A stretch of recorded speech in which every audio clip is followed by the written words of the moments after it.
दीपक जी कह रहे हैं पिंक रिवॉल्यूशन हटाने और काला धन लाने का ढोल पीट पीट कर 2014 में सत्ता हासिल करने वालों से अब सवाल पूछने का समय नहीं बचा है, अपितु सत्ता से तुरंत हटाने की करिए, समझ सको तो समझ लो, विकल्प अपने आप मिलेगा।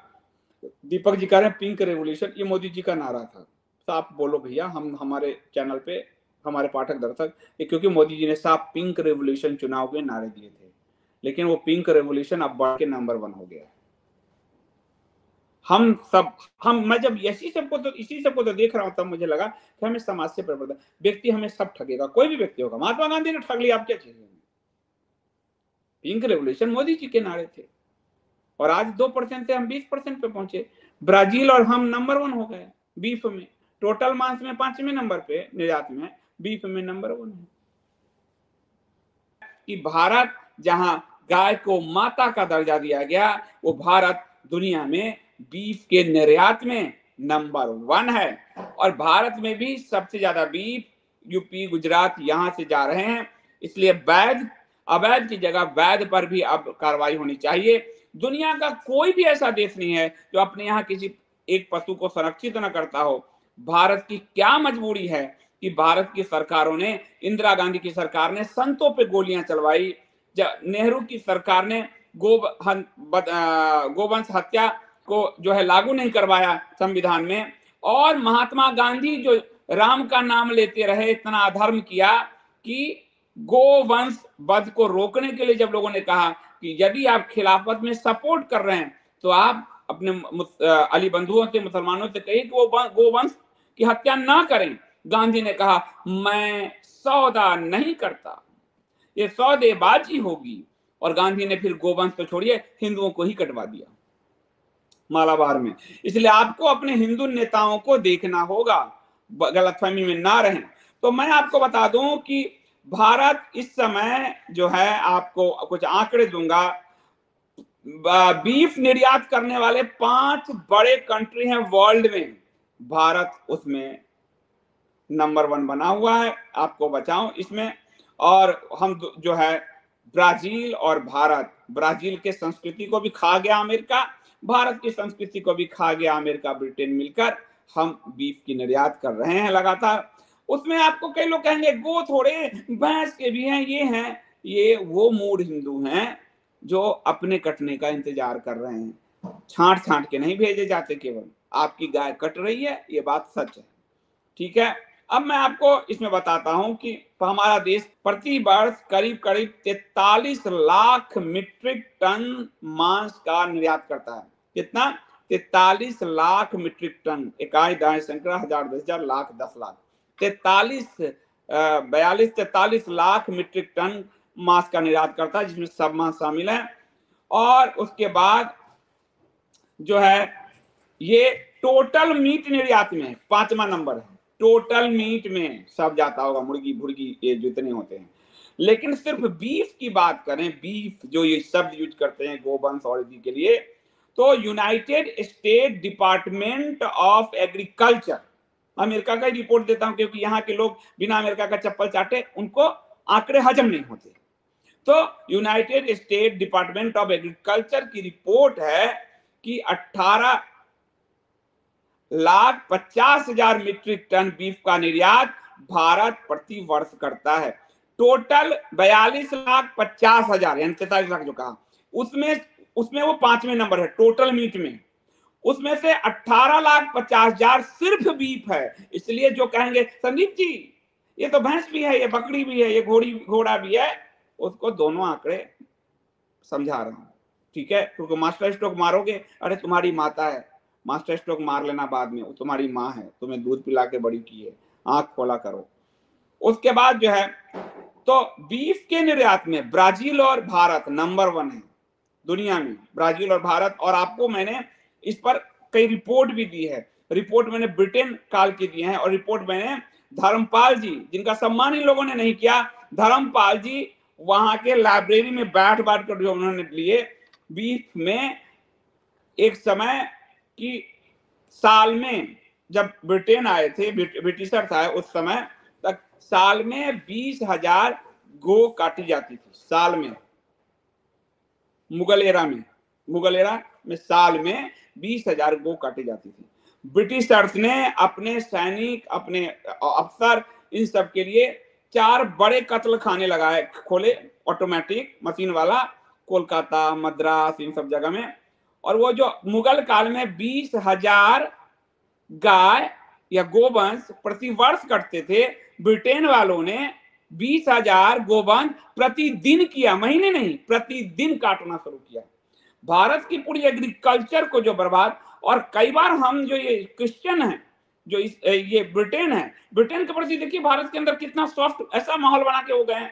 इसने भारत के पूरी एग्रीकल्चर को, पूरे अर्थव्यवस्था को तबाह किया। जब ब्रिटेन आया यहाँ पर, उस समय उतने अकाल आदि नहीं पड़ते थे भारत में। ब्रिटेन के समय 1700 कुछ ईस्वी में, मैंने टॉयलेट गुरु में पूरा जिक्र किया है, पहली बार अकाल हमने देखे कि क्या होते हैं। और बंगाल, बिहार से बड़े पैमाने पर पलायन हुआ, लोगों के शरीर से खाल तक नोच लिया ब्रिटिशर्स ने। तो ये ब्रिटिशर्स बहुत बड़े कमीने किस्म के हैं, लेकिन हम लोग दांत नहीं पोड़ते हैं, क्योंकि हमें व्हाइट चमड़ी की सुपरमेसी की एक आदत बन गई है। ये 20,000 गोवंश प्रतिदिन इन्होंने काटना शुरू किया और भारत के पूरे अर्थव्यवस्था को, पूरे जो है कृषि को, सबको तबाह किया। वो तबाह आज भी आप जो सोच रहे होंगे कि भारत सरकार ने तुष्टिकरण के लिए, मुस्लिम तुष्टिकरण के लिए, अरब के लिए, ना, ये यूरोप की तुष्टिकरण के लिए, गोरे चमड़ी की तुष्टिकरण के लिए ये लोग बीफ निर्यात में नंबर 1 अपने आप को बनाए हुए हैं। भारत के नेताओं को गोरी चमड़ी चाटने की आदत पड़ी हुई है, इसलिए गोरी चमड़ी जो ठंड में रहते हैं, गोरी चमड़ी की गर्मी के लिए यहां से बीफ निर्यात होता है। नंबर 1 बीफ निर्यातक देश भारत है और आयातक यही यूरोपीय और अमेरिकन है।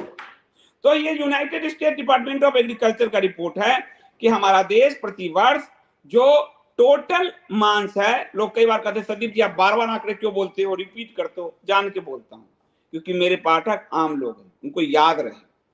42,50,000 मीट्रिक टन मांस का निर्यात भारत करता है, जिसमें 5वें नंबर पर है टोटल मांस निर्यात में। और बीफ निर्यात में भारत और ब्राजील नंबर 1 पहुंच गए हैं, 18,50,000 मीट्रिक टन बीफ का निर्यात करता है। और ये आपको आंकड़े मैं दे रहा हूं 2017 के, अब और कितने बड़े होंगे। और केवल बीफ के कारोबार से ही करीब $3 अरब भारत कमा रहा है, ब्लड मनी, अपनी मां को मारकर भारत कमा रहा है $3 अरब। $3 अरब। वर्तमान में 4 देश हैं, Bharat, Brazil, Australia, America. Bharat, Brazil, Australia, America, जो प्रतिवर्ष 10 लाख टन से अधिक बीफ का निर्यात कर रहे हैं वर्ल्ड को। और इसमें भारत 18,50,000, ब्राजील 18,50,000, ऑस्ट्रेलिया 13,85,000 और अमेरिका 11,20,000 मीट्रिक टन केवल बीफ का निर्यात करता है। वर्ल्ड ट्रेड ऑर्गेनाइजेशन ने फरवरी 2018 में एक रिपोर्ट जारी किया। रिपोर्ट बता रहा हूं, तो अमेरिका नहीं बताऊंगा मैं रिपोर्ट, क्योंकि यहां तो आदत पड़ी हुई है। भारत ने बीफ निर्यात के क्षेत्र में 2006 से 2016 के बीच, 6 में यानी सोनिया की सरकार, 16 में यानी मोदी जी की सरकार, दोनों सरकार कंटिन्यूटी में ये आंकड़े आए हैं। 2006 से 2016 के बीच बीफ के निर्यात में भारत की प्रोग्रेस रिपोर्ट बहुत हाई है। और सोनिया जब आई थी तो वेटिकन की, वो तो और ज्यादा, वही ब्रिटेन की महारानी ने जो कहा कि 20,000 रोज मारो, उसी तरह सोनिया की सरकार ने, और आरोप तो कपिल सिब्बल बल्कि उनकी पत्नी उतनी के भी सब बीफ के फैक्ट्री खोल लिए। सोनिया तो थी वेटिकन। तो 2006 में बीफ के विश्व व्यापार में भारत का योगदान सिर्फ 2% था, यानी कि सोनिया की सरकार से पहले तक भारत का योगदान बीफ के निर्यात में सिर्फ 2% था, 2%। ठीक है, सोनिया ने आके वही ब्रिटेन की महारानी की तरह रोज के रोज, और कपिल सिब्बल आदि ने अपनी पत्नी के नाम पर फैक्ट्री खोले। 2016 में जब हम आए, 14 में मोदी जी आए और 2016 में ये 2% का व्यापार बढ़कर 20% पे चला गया। 2 यानी 10 गुना बढ़ गया, 20% हो गया 2016 में। और ये सब जो है बड़े पैमाने पे बढ़ता रहा। तो ये आपको इसमें मांस का जो कारोबार है वो ग्लोबल वार्मिंग बड़े ना किया जाता है, पेरिस क्लाइमेट चेंज, ढेकना चेंज, मांस का कारोबार ग्लोबल वार्मिंग में भी एक बड़ी भूमिका निभाता है। कहा गया कि गोवंश जो डर के कारण गैस का उत्सर्जन होता है, वो पूरे क्लाइमेट चेंज में उसकी बहुत बड़ी भूमिका है। तो शाकाहारी लोगों ने, इन मांसाहारियों ने सबसे ज्यादा, खासकर अमेरिका और यूरोप ने सबसे ज्यादा ग्लोबल वार्मिंग पैदा किया हुआ है, और ये अपने आप को विकसित दिखाते हैं। ये तो सबसे ज्यादा अधम नीच पतित लोग हैं, सबसे ज्यादा नीच है, और अब वो तरक्की कर चुके, विकास विकसित हो चुके, अब कहते हैं भारत को कि भैया तुम और या दूसरे देशों को कि तुम लोग तो निर्यात करते रहो, तुम्हें विकास करने की जरूरत नहीं है। इसमें आपको बताऊं कि साइंस जर्नल का एक रिपोर्ट है, वो क्या कहता है, विश्व में मांस की बढ़ती मांग के कारण पर्यावरण संकट में है। तापमान वृद्धि के लिए जिम्मेदार कार्बन डाइऑक्साइड गैस का उत्सर्जन बढ़ रहा है, जैव विविधता कम हो रही है। यानी ये विकास नहीं है, ये विनाश की ओर बढ़ रहा है, और इस विनाश में भारत की भूमिका प्रमुख है। अमेरिका यूरोप तो है ही, भारत निर्यात में प्रमुख हो ले रहा है मानवता के विनाश में। और फिर अमेरिका ने उदाहरण दे रहा हूं, साइंस जर्नल, यहाँ के किसी संघ फंग या ये वो आप कहोगे संघी है, ढेकना है, हिंदूवादी है, ये है, संघ भी तो आप पता नहीं क्या करता है, लेकिन हिंदूवादी आदि अमेरिका का मैं आंकड़ा दे रहा हूं। तो वो कह रहे हैं कि जैव विविधता कम हो रही है, भारत जो है और जो है इस मांस का उपभोग बढ़ता जा रहा है। इसमें यूनिवर्सिटी ऑफ ऑक्सफोर्ड के प्रोफेसर टिम ने एक लेख लिखा। उनके अनुसार मांसाहार की वर्तमान दर भी पर्यावरण के लिए घातक है, और भविष्य में इसके गंभीर परिणाम होंगे। ग्लोबल वार्मिंग, लोग तबाह हो जाएंगे मांसाहार के कारण। ये साइंस जर्नल ने लिखा है, भारत के ऋषि मुनि कब से जानते हैं, लेकिन अमेरिकी सर्टिफिकेशन। विश्व के संदर्भ में मांस की खपत जो है करीब पिछले 5 दशक में 2 गुना हो गई है, मांस खाने वाले बढ़ गए हैं। और उसमें आपको मतलब 2061 में मांस की खपत प्रति व्यक्ति यदि 23 किलो थी प्रति वर्ष थी, तो अब वो 43 किलो की करीब पहुंच गई है। और इसमें आप देखिएगा कई गुना की वृद्धि हुई है। सबसे अधिक वृद्धि मध्यम आय वर्ग वाले जो है आपको देशों में देखी गई है। ये जो यूरोप है, अमेरिका है, चीन है, पूर्वी एशिया, ये जो आप देख रहे हो बैंकॉक ये सब जो देख रहे हो, जो पता नहीं कौन कौन सा मांस खाते हैं, यहाँ सब भी खूब मांस की वृद्धि जो है हुई है। और मांस की खपत इंग्लैंड आदि में जो है जागरूकता बढ़ाने का काम किया जा रहा है इंग्लैंड आदि में, ताकि मांस की खपत को कम किया जाए। और गोरे जो हैं, लेकिन अभी कुछ कमी आई है, लेकिन अभी भी उनके यहाँ मांस की खपत बहुत ज्यादा है। तो मानव की गतिविधियों, जो तापमान बढ़ रहा है, उसके सबसे बड़े कारक में से यही है पानी की खपत, कृषि बर्बादी, ये सब जो है। और इसमें भारत की बड़ी भूमिका है, क्योंकि भारत मांस के निर्यात में होड़ ले रहा है। सोनिया की सरकार ने कैसे बीफ निर्यात में एकाएक वृद्धि कर दी, और 2% से, उससे पहले थी सोनिया की सरकार से पहले निर्यात हमारा कैसे बढ़ के, और 2016 में मोदी जी के आने के बाद भी 2016 में, 17 में, 18 की रिपोर्ट है कि अब हम बीफ में नंबर 1 है, टोटल मांस में 5वें नंबर हैं। फिर सुन लीजिए मास्टर स्ट्रोक, बीफ में नंबर 1 है ब्राजील के साथ।